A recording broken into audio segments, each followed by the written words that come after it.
क्यों अब दुनिया की टीआरपी कमाने लगे तो उसका सबसे बड़ा और मेन रीजन तो यही है शादियां। अगर दुनिया में जितनी भी शादियां हुई है ना अब तक उन उस सब में लॉजिक था, बिना लॉजिक के कोई भी शादी यहाँ पे नहीं दिखाई गई है।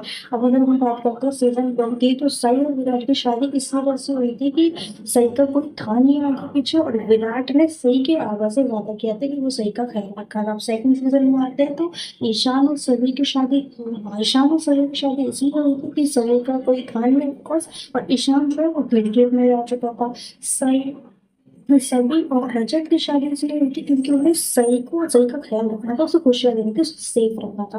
तो सारी शादियों में मजबूरी भी दिखाई गई, जबरदस्ती भी दिखाई गई, लेकिन लॉजिक के साथ तो वो एडजस्ट ही हो रहा था। दैट इज वो करवा रहे थे as a fans, as a viewers.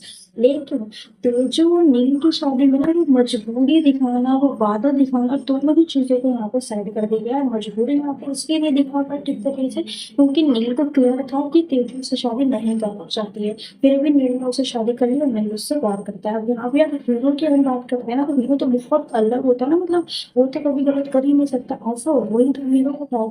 अब यहाँ पे इन लोगों ने ये गलत कर दी कि मेकर्स को ये दिखाना चाहिए था कि नील को पता ही नहीं था, नील इस गलतफहमी में था कि तेजू भी कहीं ना कहीं उसे पसंद करती है, और इस वजह से वो ये शादी करना, और शादी के बाद दिखा देते कि हाँ अब उसे पता चल गया और अब वो उस गिल्ट में है कि मैंने उसकी लाइफ बर्बाद कर दी। लेकिन अब उसे पता है कि वो उससे शादी नहीं करना चाहती, उसके बावजूद भी उसने मौके पे चौका मारा और शादी कर ली। और शादी के अगले दिन या 4 दिन के बाद वो कह रहा है कि तुम जाना चाहते हो तो जा सकते हो। यहाँ पे लॉजिक थोड़ा सा लॉस हो।